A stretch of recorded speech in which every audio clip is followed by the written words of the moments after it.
Hey, this is Anney. And Samantha. And welcome to Stuff I Never Told You, production of iHeartRadio.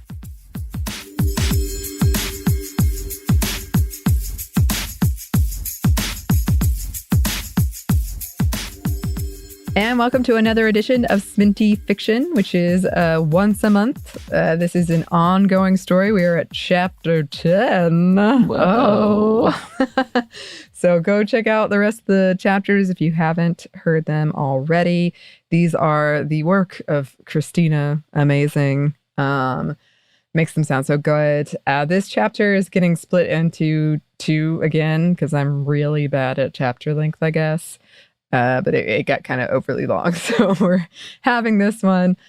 I will say for the content warning, child endangerment, disease, pandemic, heights, panic attack sounds. Oh, yeah. That's a little teaser of what's to come. Yeah, like I've said in all of these, I get it if that is not your thing right now or ever. That's totally cool.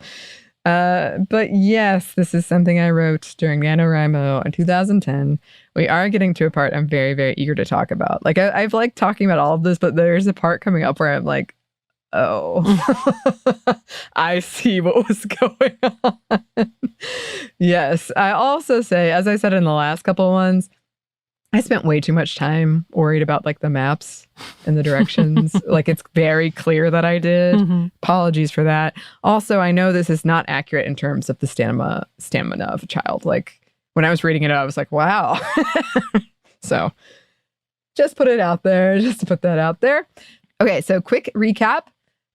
Humanity is dying out due to a sex-based disease. A new government has taken control alongside a religious group named ARM, and they control all aspects of conception. And if a child is born, they control where the child goes. Our main character, Tilda, has escaped with her infant son, Madison, and they've been on the run for 7 years. And now the elements are against them. The enforcers are hot on their tracks. And after suffering an injury from the enforcers, Tilda and Madison meet a kind woman named Lynn who helped Tilda recover and told her about a resistance and possible cure in Kansas City. So that is where we are. That is where our duo is heading. So let's get into it.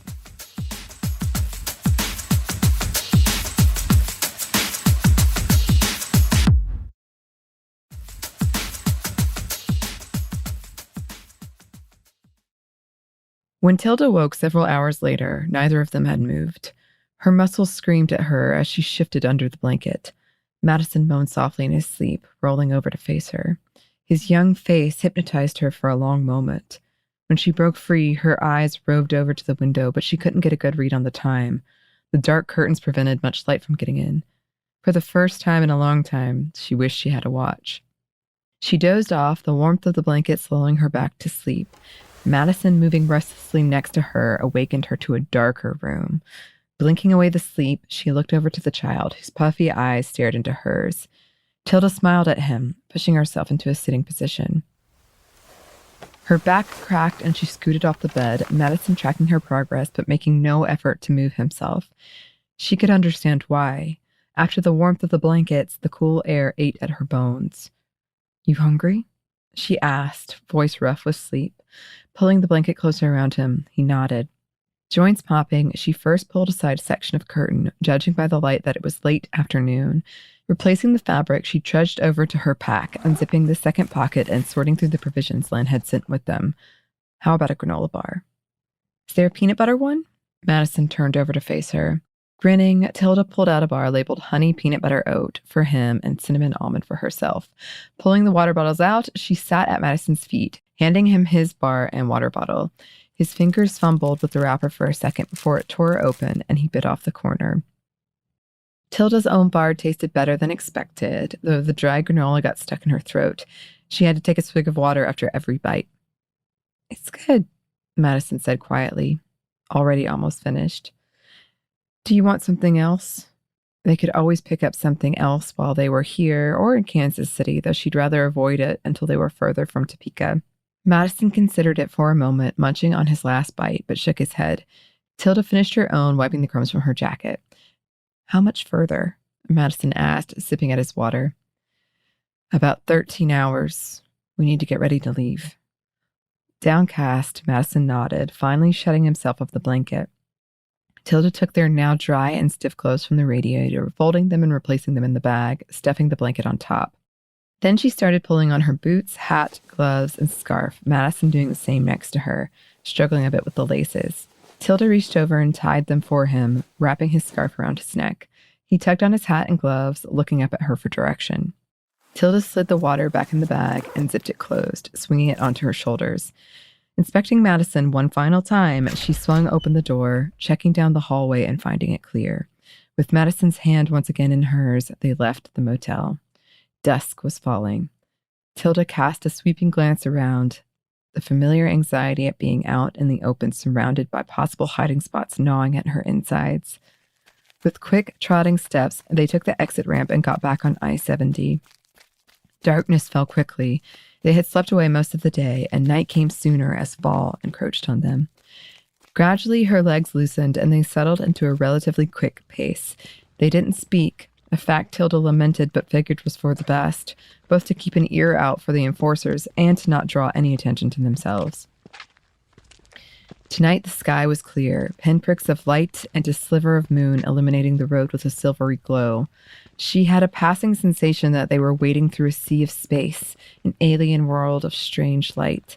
The absence of any sound, no crickets, no owls, no rustling leaves, added to the effect. For hours they walked into the night as it grew steadily darker and then slowly shaded lighter again, a purple twilight contrasting with the dark outline of the ground. The sun rose where the road and horizon blended together, a mirage of fire shimmering on the asphalt. It gave Tilda the impression the road went on forever, meeting with vast space and stretching even further, that if they kept walking, they could touch the sky. Red and orange light spread like a lifting curtain, the edges of the trees fiery. The fingers of warmth touched their faces. Skyscrapers and buildings loomed in the distance, the sun a perfect circle, still large and orange from its rising, hung over them. They passed a sign that read Kansas City, 8 miles. They had been walking 12 hours, only snacking on some almonds and trail mix through the night. Madison looked ashen with exhaustion, but he kept up with Tilda, uncomplaining. Dulled senses came back online, the open fields on either side of the road making her extremely nervous. "Is this it?" Madison croaked, more tired than hopeful. "Yes," Tilda replied, her steps growing more tentative of their own volition. This whole plan seemed stupidly naive now. She had half a mind to turn back. How could she think there would be a way for them to sneak in when this whole region of what was once known as the United States was flat? And of course there would be enforcers here. They were in Topeka.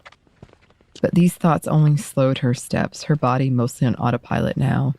The buildings stood like specters, forbidding and ominous, dark squares of broken windows like eyes watching their approach. A river separated them from Kansas City, the bridge spanning it, missing sections towards the middle, slabs of concrete held up by cables. The once artistic network of wires connecting the road to the metal structure arching over the river had almost all snapped or broken away, only a few remaining intact. Tilda could not think of a reason for this other than the slow erosion of materials going so long without maintenance and natural occurrences like tornadoes, but even given that, the damage seemed severe. The air was unnaturally still and silent around them, as if the whole world was waiting on the edge of something. Tilda was falling, and she couldn't stop, her path a line from which she could not stray, not for long. All roads led to here. They took the closest exit, Tilda reckoning entering the city through the suburbs might provide them some level of cover.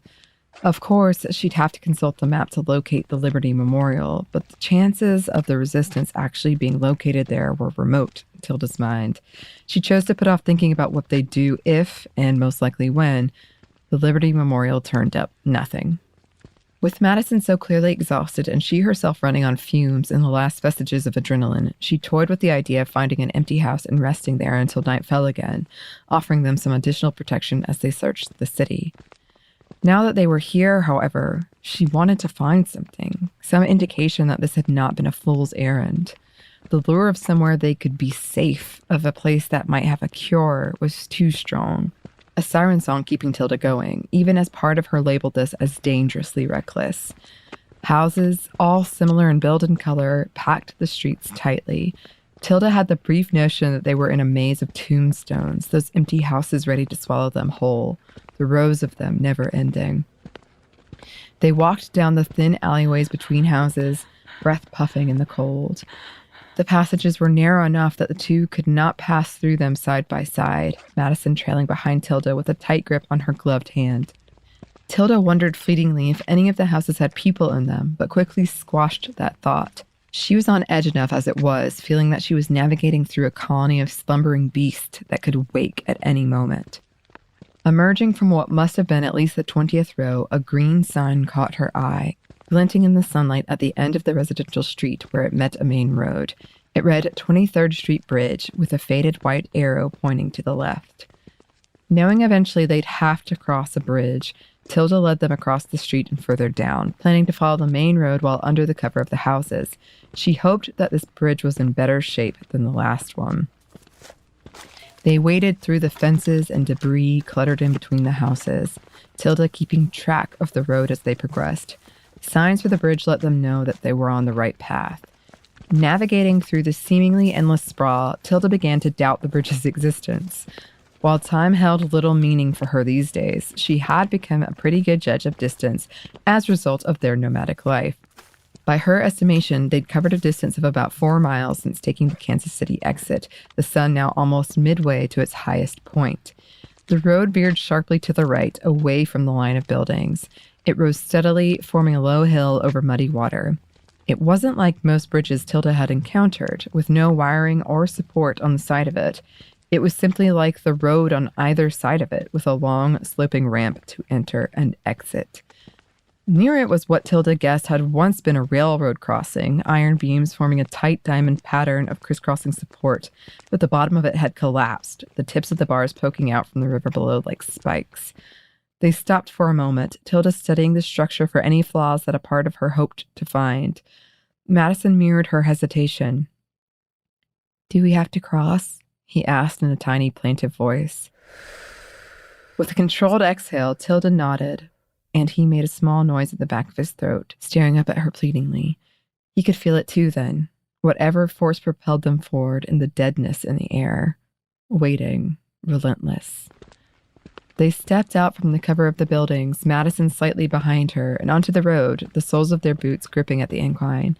The bridge looked intact, but Tilda knew they would have to be very mindful. The ramp was steeper than it looked, arching steadily upwards. Cracks littered the cement, but the road felt relatively stable. Still, Tilda chose her steps carefully, as did Madison behind her. She couldn't tell if the wobbliness was in her knees or the structure beneath her. As they ascended, the cracks turned into missing chunks, gaping holes in the asphalt for them to avoid. A deep indent in the road indicated where the ramp ended and the bridge began. The ground fell away beneath them, giving way to a steep drop in a muddy river.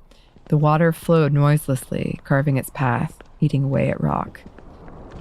The air that previously had been so still gusted over the river, buffeting them.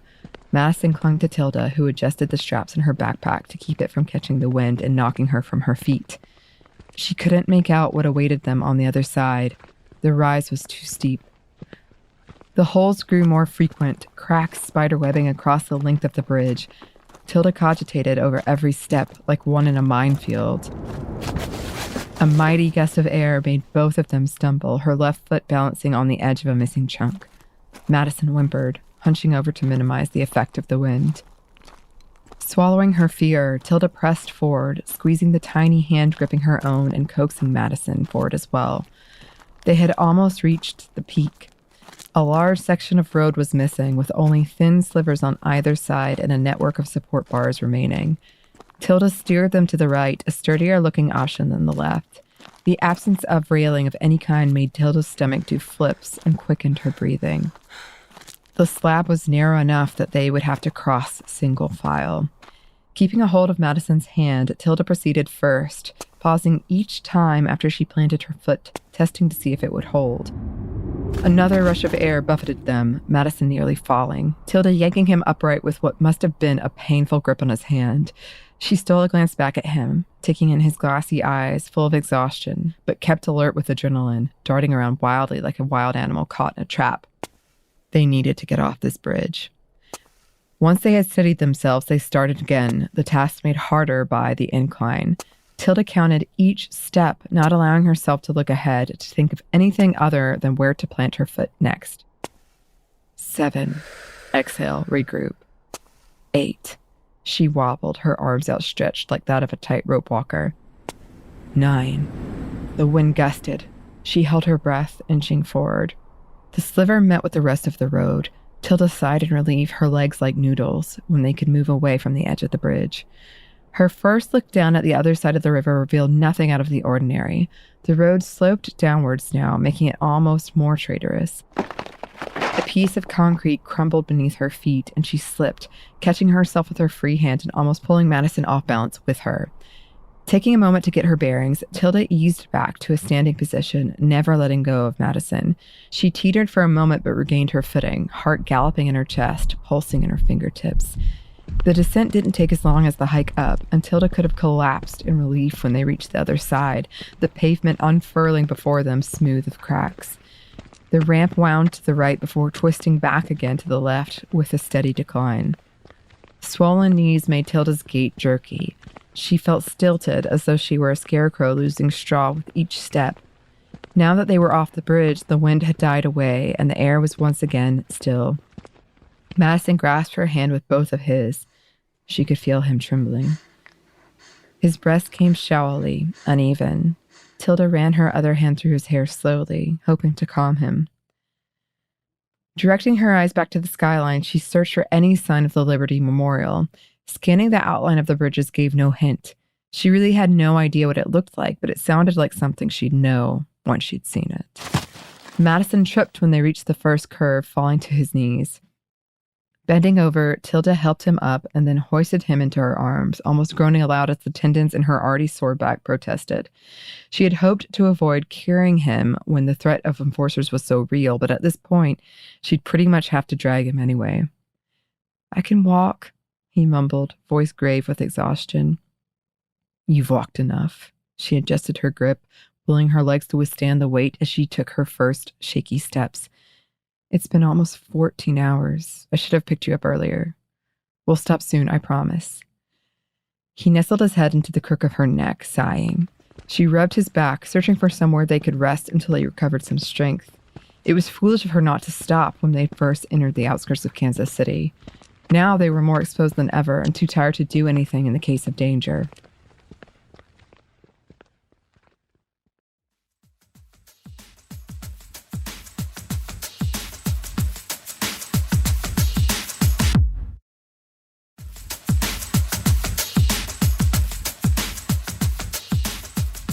And that brings us to the end of this chapter 10.1.